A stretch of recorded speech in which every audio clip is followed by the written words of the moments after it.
Welcome to Accelerating Precision Medicine with Efficient Drug Sensitivity Screening. I'm Tamlin Oliver, Managing Editor of Genetic Engineering and Biotechnology News, and I'll be the moderator for this webinar. If you're looking to develop or improve a drug sensitivity screening workflow, you're in the right place. This webinar will show you how to generate better data or reduce screening costs through the use of acoustic liquid handling. Our first speaker, Brad Nelson, Senior Director of Marketing and Applications at LabSite, will explain the benefits of acoustic liquid handling and introduce the company's liquid handling solution.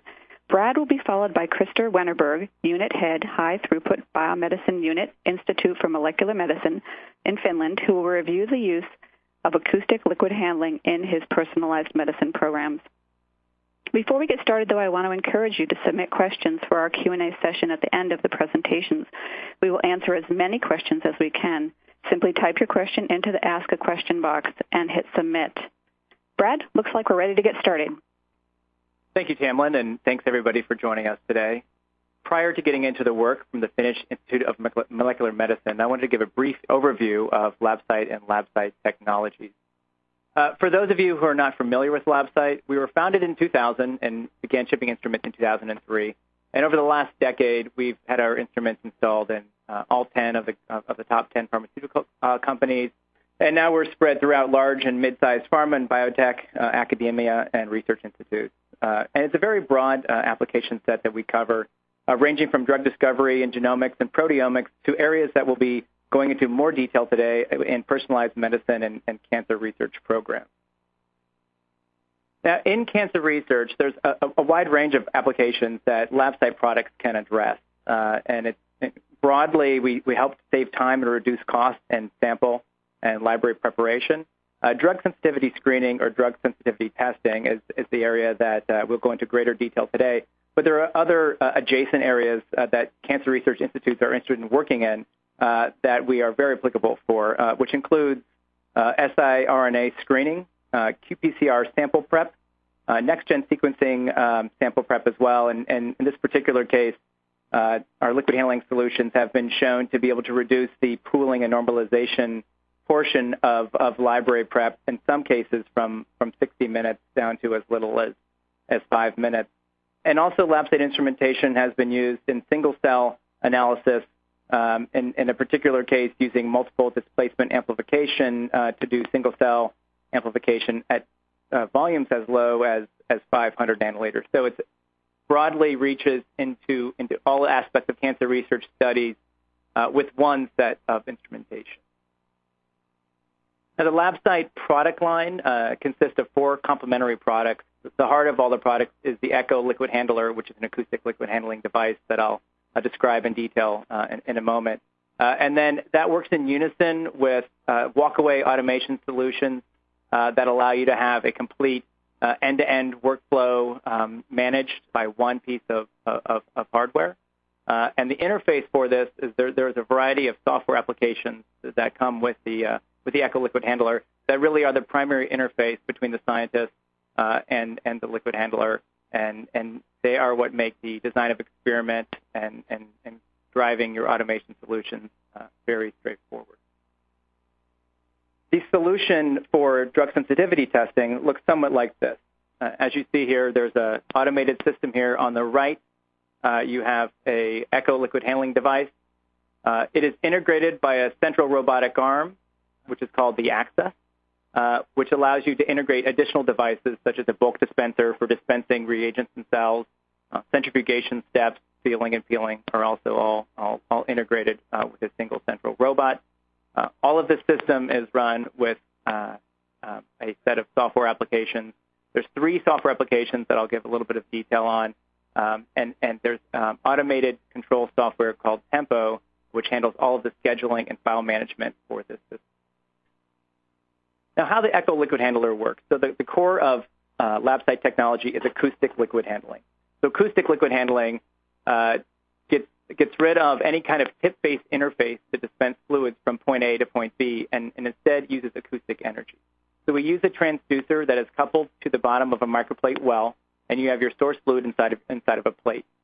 We are able to first interrogate the fluid. So we send acoustic energy into the fluid to learn the properties of this fluid.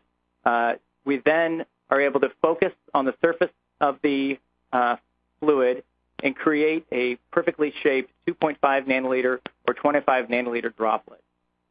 This transfers upwards into an inverted destination plate, and then surface tension holds that fluid into your destination plate.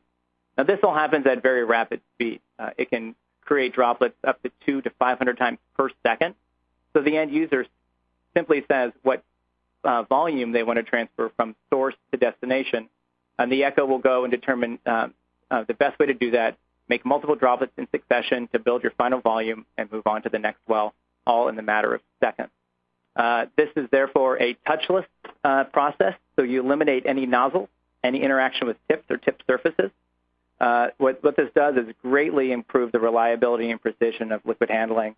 It eliminates any washing of pipette tips and eliminates any usage of pipette tips, so there's considerable cost savings. And it also eliminates any potential for cross-contamination because nothing is touching your fluid. It is all done simply with low-energy acoustic waves. Acoustic technology is then wrapped into the Echo liquid handler. So there's 3 different products, all of them with the same main characteristics.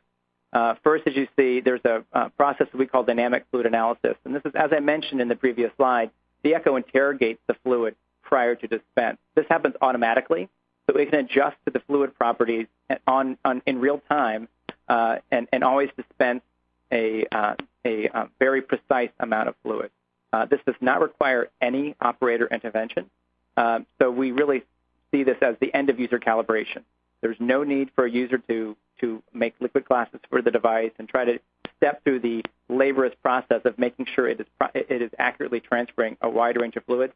On its own, through its own interrogation, the Echo can handle a wide range of fluids.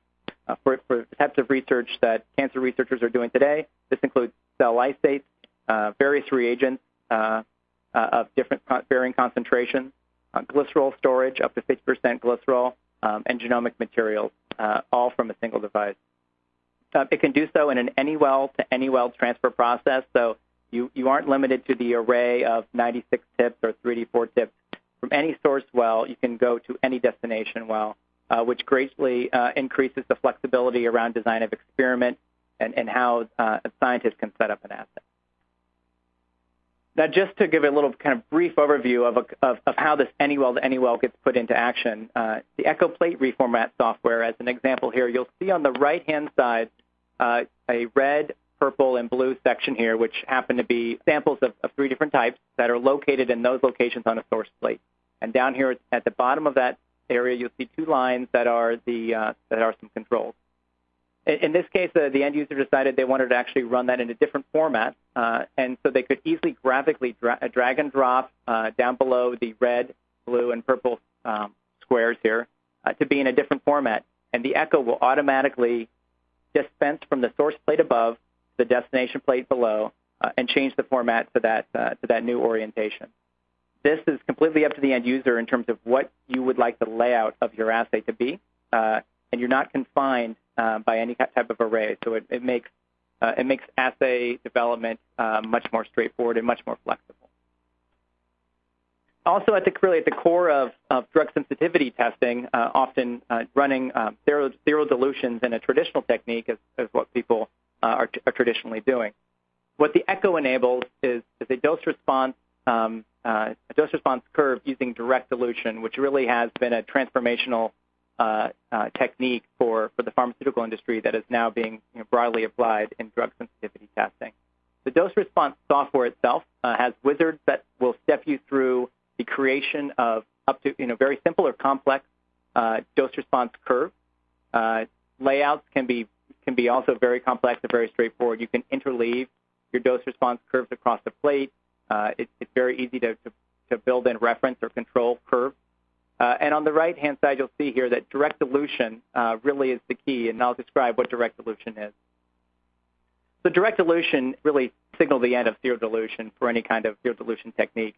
As you see in this black well here, this is an example of a stock concentration. This is 10 millimole, and I'm going to create a 12-point curve. This can happen for any type of curve, but in this example, 12 points. So first what happens is the Echo will automatically create first intermediate concentrations down here below. So you see these two wells below now have a 100 millimole and a 1 millimole concentration. Then also from that same source, you create your first 4 points on the curve.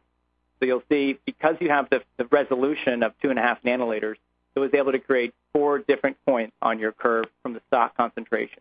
It will then use the first intermediate to create your next 4 points on your curve.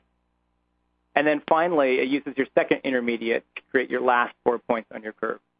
So in the end, in this case, you have a 12-point curve, all coming from the stock concentration or intermediates that were created without ever touching the fluid. And this technique has been shown to be much more effective than a zero dilution, because often with tip-based zero dilutions, there are some compounds that have affinity for tips, and the actual concentration in your curve is not what was intended because some compound is left behind. There's multiple publications and also patent applications that we have seen by multiple pharmaceutical companies showing that this technique has helped to discover compounds that would have otherwise been thought to be ineffective. So this can have a profound effect on drug sensitivity testing, because you can be assured that you are actually testing the amount of compound or the amount of drug that you're expecting to. And finally, how this would look in a drug sensitivity test, and this is back to the Access workstation. You can see you have a very flexible system that can do multiple different types of runs. You could reformat your library into 384 well plates in the format of your choice, and then perhaps in the next step you can transfer samples onto into dose response assays. Very modular, so you can start with simply an echo here and then add different devices later.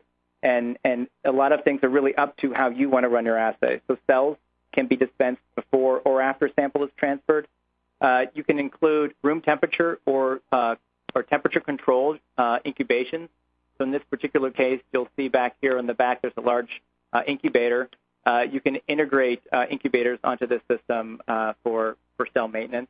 It also will automatically manage all of your peeling, sealing, and lid handling steps and other tasks. And all of this can be either user-driven by a computer interface, or can be LIMS-driven using LIMS-driven protocols.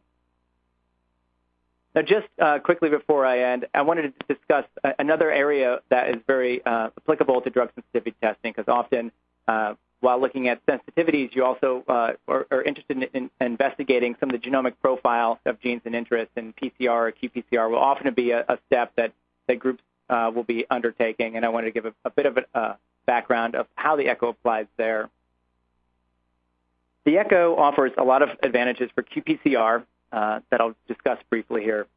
Not only does it ensure zero cross-contamination, which is often difficult to achieve with tip-based systems, but also gives you a wide dynamic range that you can drive your assay reaction volumes to, ranging from 100 nanoliters up to 10 microliters.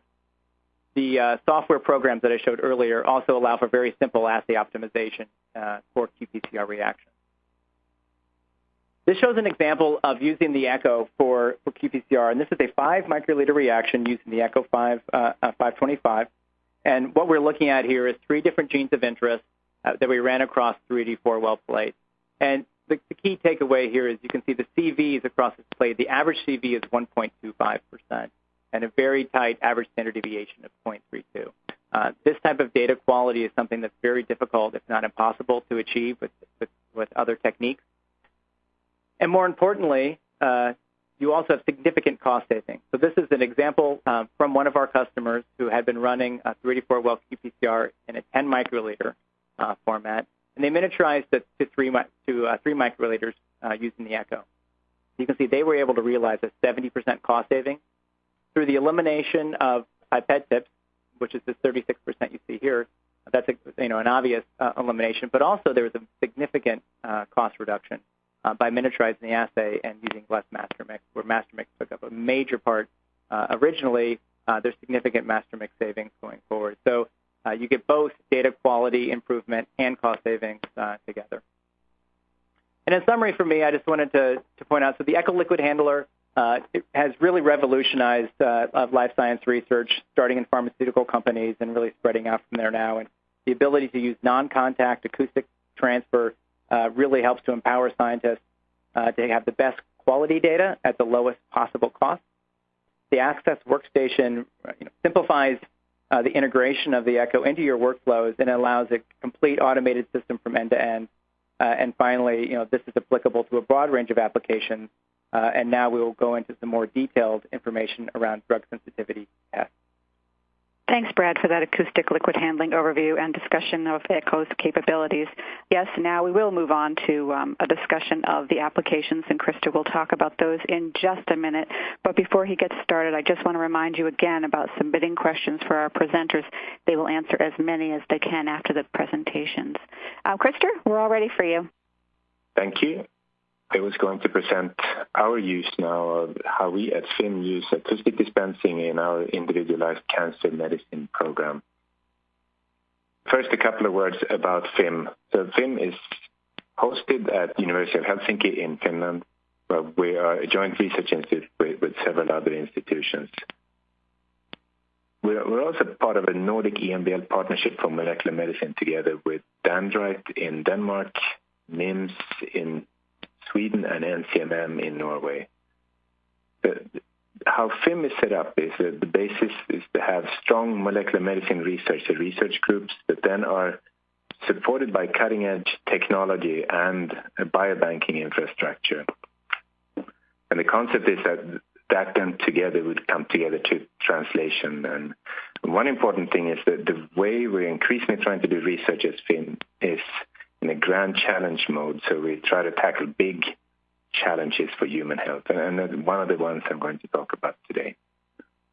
And the one I want to talk about is our what we call the Individualized Systems Medicine Program. So that is a program we're working on personalized medicine for cancer patients and trying to develop a method that could work for that.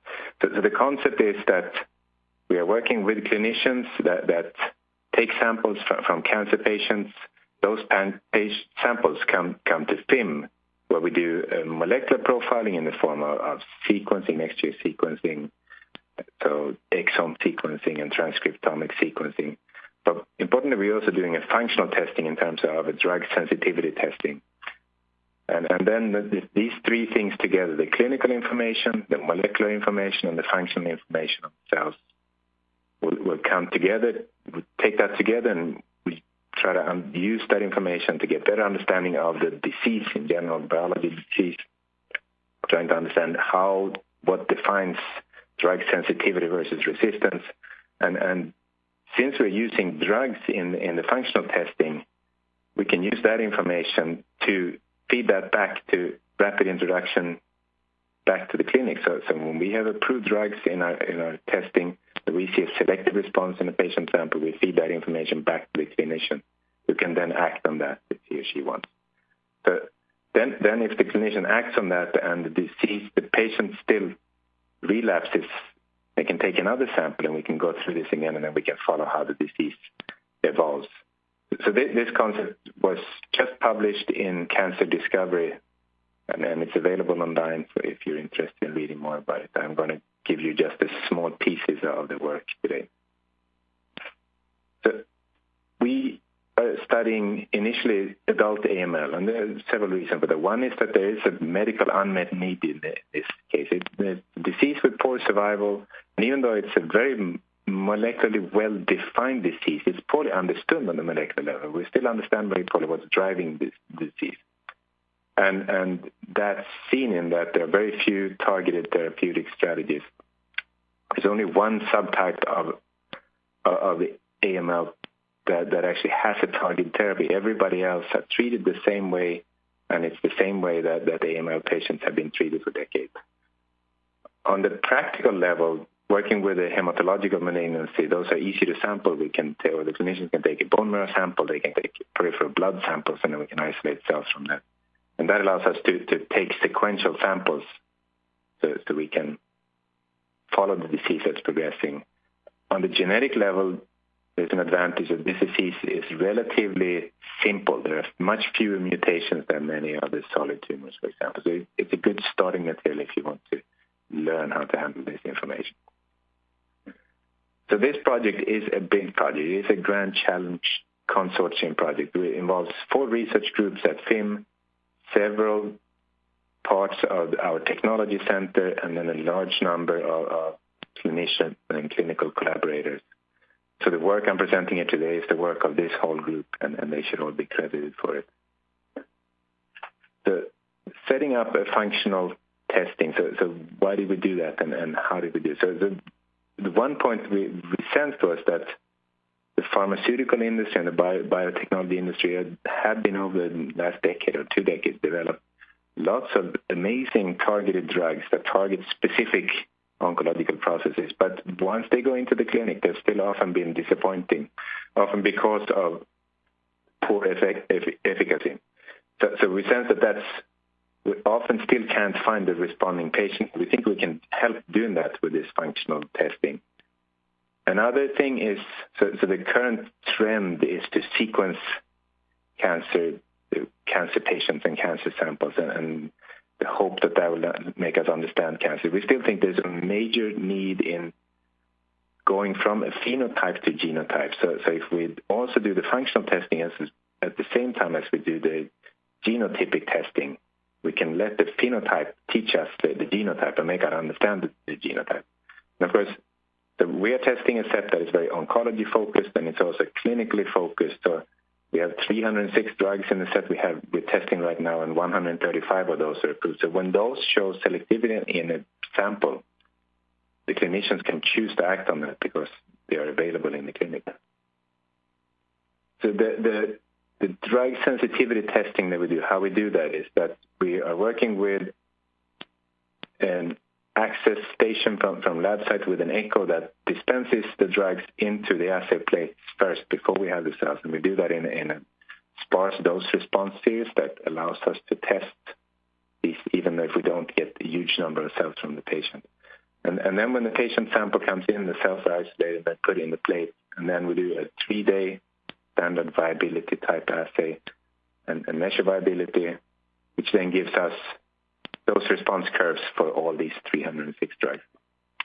So the next challenge is how to handle that. And the way we do that is we figured out we need some kind of idea of what is a selective response. And the advantage of working with hematological malignancies, again, we can take normal bone marrow from healthy donors and use that as sort of a control response. And then we can look at what is the selective response in this patient compared to normal mononuclear cells. And then we do that in an area under the curve type of measurement that we call drug sensitivity score. That we measure the selective response to the selective drug sensitivity score. That we can then look at in a waterfall plot way across all drugs in a patient sample and see which drugs are the most sensitive ones in this patient sample and which ones are the non-sensitive and least sensitive. So together, that information then can help us get an understanding, biological understanding of the disease. We can look at the patterns of the drugs and their mechanism of action and that shows selectivity and understand what are the driving signals. Obviously, if there are approved drugs, as I said, those could theoretically be translated directly to patients. And when you do this across larger sets of patient samples, then you start seeing patterns on the drugs. And then you can see this subgroup of patients respond to this drug, so then you can start thinking in terms of drug repositioning or positioning if you think in terms of investigational compounds. So we use acoustic dispensing a lot for this, and we think there are many advantages. One is really the compound usage. We get these compounds from commercial sources, so we buy a few milligrams, and that's basically enough for endless number of assays. So we don't run out of the compounds that way. We have to discard the compounds because they get old instead. The other advantage is that we can make these pre-prepared plates, and the patient samples come in whenever they come. So there's a great advantage to logistically be able to disconnect the drugging from the cell handling. The accuracy is something that's been well documented by others on the acoustic dispensing, that we get very good correlations between different runs. So this is one example where we ran the same sample twice and checked how the drug sensitivities across the drug panel compared, and the XY scatters, yet they all go, and the X equals Y line, meaning that there was the same in both samples. It was fantastic correlation. And a final important point is the plate reformatting that Brad was talking about. our compound collection evolves all the time. And in our source plate, we keep adding drugs in yellow in this part here. But then the assay plate we want to keep the same, and we like to keep the controls, especially in the assay plate, and a distributed pattern. But that's easy to do then. We just reformat that and can use that. So it's a great advantage with acoustic distance. So this type of drug sensitivity testing is not fundamentally new in any kind of way. It's been done before. But important point is that previously it's almost always been done with conventional chemotherapy, cytotoxics and antimitotics. And what we see with those is we don't see great differences in responses between samples, and we also are suspecting that the responses are often more environmental than sample specific, so it doesn't translate very well to in vivo. We are focusing mostly on signal transduction inhibitors and targeted compounds that we think are more correlating with the fundamental signals, driving signals in the cancer. We think we have better assays nowadays, and we certainly have better instrumentation, as exemplified by the acoustic distancing. And important, as I mentioned before, we look at selective responses, so we compare to controls and look at what is the selective response in each cancer, in each drug. And obviously we can integrate this with genomics and molecular profiling in a way that hasn't been possible to do before. And an important point too is this repeating sampling that I mentioned earlier. So we can look at the response at one stage in the disease, and then we can go back later and measure another time and see how did those correlate and what has happened in the disease, and really teach us to understand, or help us understand the disease.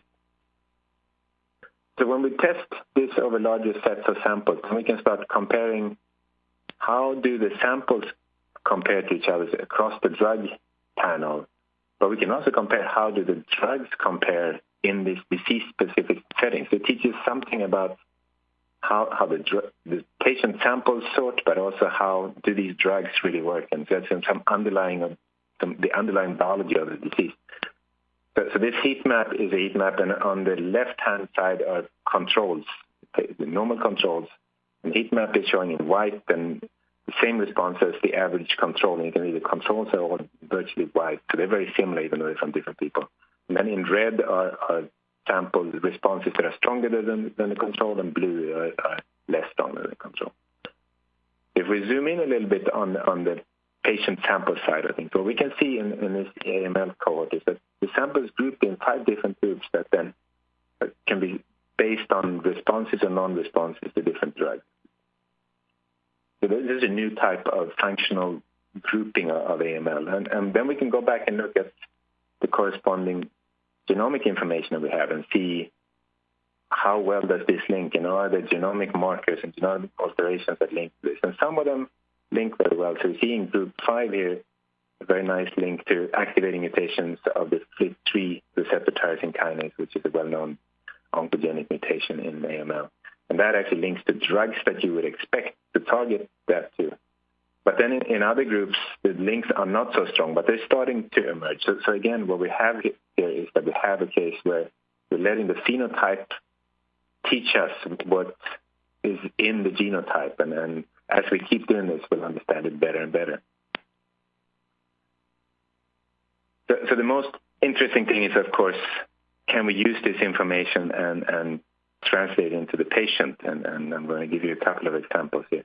So the first was a patient that had been treated with diagnosed with a very aggressive AML, and had, at the time when we got a sample, been hospitalized for basically half a year and gone through numerous rounds of treatment and so on. And we did get a sample, and we did the drug sensitivity testing, and 3 approved drugs here highlighted in red showed a nice selective response. So the clinicians had exhausted all other options that they could think of, so they figured they could try these 3 drugs. So they tested these 3 targeted drugs, and almost amazing response happened. So you could see that very quickly, in red, the cancer cells, the blast cells in the bone marrow went away. And very importantly, at the same time, the normal blood cells came back. So it showed that this response was not just a general toxic response. It was actually a response that specifically targeted the cancer cells. And this response, the patient was able to go home after about a week.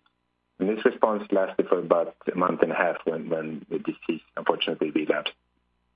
But at that point, the clinicians could take another sample, and we reran that against this profile. And what we could see first was that the response to these drugs that the patient had been treated with had gone down and was strongly diminished. So that was a good indication that the ex vivo testing actually correlates with in vivo testing. But in this case, when we looked across the whole drug panel, so in the first sample versus the second sample, was that the whole response of basically all drugs had gone down. There was an omni-resistance that occurred. So when we looked at the genomic information, we couldn't understand and sort of molecularly understand what had happened. But here again, we have the opportunity of letting the phenotype teach us the genotype. So one thing we could do was to look at the clonal variation in this. And what became obvious looking at mutations that occur at different treatments was that before the treatment, this disease consisted of 4 relatively similarly sized clones. But after the treatment, the disease had been taken over almost completely by just one clone. So this clone then was probably the resistant clones, and now we can go back and focus on what may be the driving thing and what drives the drug resistance. So a second case was a patient that again had been through numerous rounds of chemotherapy and wasn't responding, and we ran a drug sensitivity test. We did see a response against 2 targeted drugs and 2 targeted approved drugs. So the clinicians treated with those and he gave a very quick response in this case. Within days, the patient felt good, but unfortunately, only within a week and a half, the disease relapsed. So the question was what happened there. And when we redid the test again, this gave a very different profile. So what became very obvious was that there was a pretty selective loss of response, and those responses were actually exactly the drugs that were treated with. So in this case, he was treated with a broad-spectrum kinase inhibitor called dasatinib and a rapamycin analog called temsirolimus.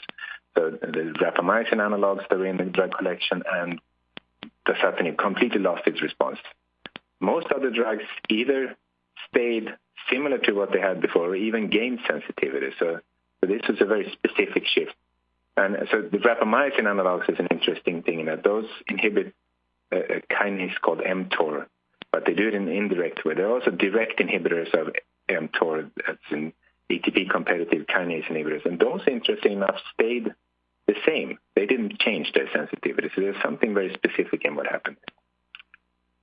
So again, when we looked at the clonal evolution, what became obvious, that the striking thing that happened before and after the treatment was that there's an emergence of a fusion gene that we could detect.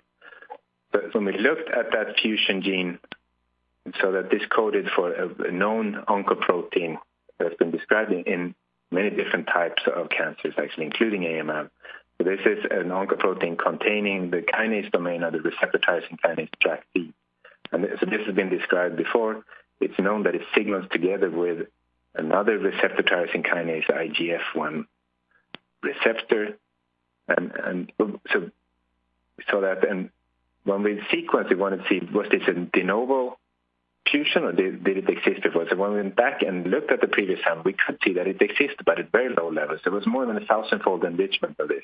So this one clone had really taken over during this week and a half that this treatment lasted. Looking at the phosphoproteomics, we could also see very clearly one striking thing, and that was that the hyperactivation of this mTOR, and that could be seen by the phosphorylation of a substrate of mTOR, jumped up incredibly much. So one drug that gained sensitivity was this Bristol-Myers Squibb compound that, interesting enough, is an inhibitor of both the TRAC-C and the IGF-1R that signals together with this TRAC-C fusion protein. So that explains why that probably came up and became a gained sensitivity once this fusion protein took over, started driving the disease. And then we looked at how does that relate then to the mTOR inhibitors, and we looked at an ATP competitive mTOR inhibitor that stayed sensitive. So when we compared those together, these showed very nice synergy in vitro when we tested them in vivo. So that gives us a picture of how this disease evolved. It went from being driven by a kinase driver that was sensitive to the dasatinib that signaled to mTORC, and then this fusion oncoprotein took over and started signaling, and that is known to hyperactivate mTORC, so it gave resistance to dasatinib, gave resistance to these rapamycin analogs. So we could really start understanding what happened in this case. So that is all very nice, and we're very excited about these results, obviously. But what we also realize is what we really need to do is to upfront identify the most selective and non-toxic combinations of inhibitors. So that's what we'd really like to test for. So testing for combinations very quickly becomes impossible. We'd like to test, if we wanted to test all our drugs, there would be tens of thousands of tests. But we really need to test them in a dose-response matrix, and then we're up in the millions of tests. So that's impossible to do, both from a cost perspective, but also obviously availability of these primary cells. So we need intelligent ways of identifying these promising combinations. We obviously also need the liquid handling to do this, but there again, the echoes can help us with that. So we're doing this, trying to identify combinations in intelligent ways and different ways. We're doing it through computational methods, and we very recently had a paper published in PLOS Computational Biology on one method. Another way is to look at more manually. And we look at go back to these groups, the subgroups that we see. We can look at there are drugs that seem to behave very similarly and co-cluster within the group. And those are often not drugs that obviously link to each other, have the same target. So those become very interesting to test. And we do that, and we look at other ways of seeing what co-occurs and doesn't occur. And then we start seeing patterns of different drugs that seem to group together across the whole panel or in groups. And we also see drugs where there seem to be a mutual exclusive, and one drug is active, the other one is not, vice versa. So that allows us to start building hypotheses and making combinations that we think could be recurrent. So what we have set up now is that we've generated 48 key combinations that we think will be recurrent, and maybe we'll see selectivity. So those we're starting to test in our AML samples. Again, we can use the echo and the dose response software to generate these things. Looking forward, we want to understand what's happening there. So this is another way to get to what could be good combinations. If we can follow better what really happens in the cells, maybe we can make more educated choices. So what we're already doing is we've gone to from measuring viability, also starting to measure cell death. So that can allow us to follow whether a loss in viability is followed by death, or is it a static response and we don't see death. But what we really want to go to is to start following different protein markers and cellular events. So what we can use is the echo and the array maker software and take the lysates from these assays and spot them onto microarrays on slides, and then go back and use antibodies to detect different phosphomarkers. So that we're very excited about. So then we can start following different phosphomarker responses in a dose response, and maybe identify certain responses that are counter responses that may mediate resistance to a drug, and give ideas of how we can combine drugs. Another way is to use the echo to set up qPCR, so we can also follow cellular responses or even clonal responses with the qPCR. The final thing where we'd like to go is obviously towards solid tumors, but the challenge there is often to get large enough samples, and we often get much smaller number of cells, and it's much more challenging. And so that limits what we can do, and we may need limited scales of assays, but we also need to miniaturize more. And one problem is that the standard way we're dispensing cells now is that we're doing that by peristaltic dispensing. We actually use quite a lot of cells just to prime the dispenser. So if we have a precious sample, we lose the whole sample just from the priming, and that's not very good. Where we're going with this is that we're starting to use the echoes to dispense cells for these very precious samples. And a great advantage if we use, so here we use the Echo 525, the 25 nanoliter droplet echo with larger droplet. And we can use that to dispense cells with CVs close to 5%, and we only need a little bit of priming. When we start this, there is a little bit of difference. At first, we have lower amounts of cells transferred, but as we transfer a little bit, that evens out, and we get very good CVs. So we still only need a tiny bit of priming, and what we figured out is we only need 20th of the cells to prime that we need with regular peristaltic dispensing. So a great advantage of development work that we think we get. I've shown you a little bit how we do our personalized medicine approach at FIM and shown how we use acoustic dispensing and summarize what we think the acoustic dispensing is great for. We think it's great for preparing the assay plate. It gives us an efficient and accurate and flexible way of doing that. And it's great even more so when we want to do the complicated thing of cherry picking for dose response testing, both in a standardized and a custom way. And looking forward, we're now using this to take these lysates, resulting lysates, and do follow-up assays with the echo and miniaturized assays, and being able to, when we have small precious cell samples, use the echoes to dispense these. So with that, I'd like you to thank for your attention, and I'll hand back to Tamlin. Thanks, Krister. If you have any questions for Krister or Brad, please submit them now. One more detail before we start the live Q&A. A post-webinar survey will deploy momentarily in the presentation manager. Please take a few minutes and respond. Your comments are extremely valuable to us. Now we're ready to start our Q&A discussion. We have a lot of good questions already, and we'll answer as many as we can. Okay, Krister, our first questions are for you. Is there a drug or drugs that separate the leukemic samples from the controls? Yes, we have some of those where we do see quite separate responses where basically more or less all the patient samples or the cancer cell samples actually respond stronger than the controls. One concern with that is actually that they tend to be often stress-related responses. So those often come back to conventional cytotoxic, but there are some modern drugs that show up. So BCL2 family inhibitors show up there too and so on. But it's a little bit hard to know when we see that if it's that the cancer cells are all more stressed or not. So what we're really looking for is actually, we're much more excited about this when we see a selective response in a subgroup of the patient sample. So, yeah. Okay, Krister, the next question is, you pre-plate the drugs. Are you sure that the drugs stay active this way? Of course, we can't know that for sure, but we are trying to monitor and quality control that. So we do like to see that we do see the same responses over time, and we have a set of cell lines that we test on a regular basis and want to see the same responses across. There's always the risk that a drug is always inactive. We also look for when do we expect to see responses of drugs, and this is not only with the patient samples, but with cell lines that we know should respond to certain drugs and so on. And then we see similar responses to published results. There are certain drugs and compounds that are challenging, ones that we know are unstable, and ones that have poor solubility and so on, and may be difficult. So we keep in extra tabs on those and making sure that we can handle those. But we think that we have all of them active. All right, Brad, I have a couple of questions for you. How many 384 well plates can the Access process in one day?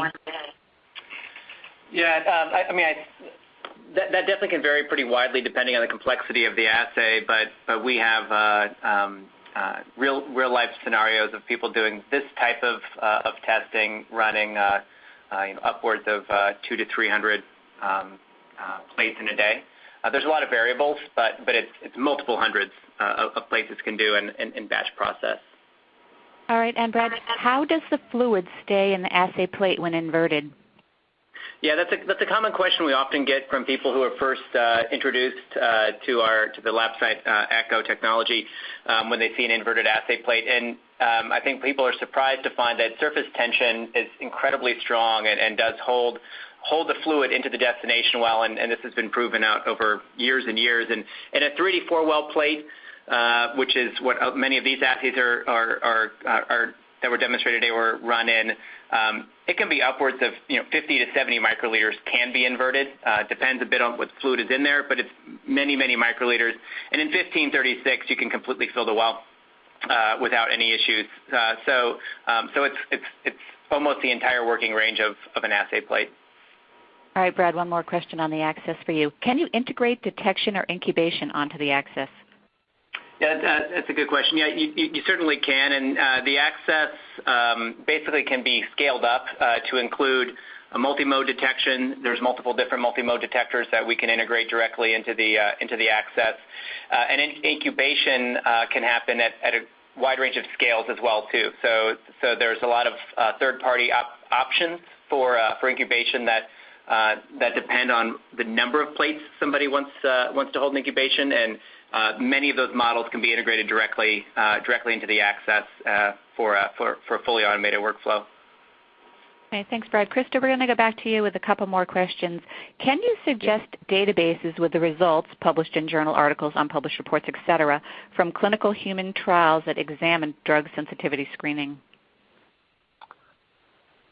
I don't actually know of databases that have this kind of information. What we are looking actually to get this information into databases where they will be readily accessible. So in our published study, it's available as a supplementary information file, but it's not much nicer if this can go into databases where other people submit this to. So we are looking at submitting this data to the Kemble database, whether that is the optimal database for this, I don't know. But so that's something I think the community need to come up with good databases where this kind of data actually can go in and different researchers can submit the different data. And linking to genetic information ideally too, obviously, so making it much more interesting and then compare. But to my knowledge, there are no comprehensive databases with this yet. Okay. I think get's the key word there. All right, I have another question for you. Have you investigated biologic therapies in combination with small molecules?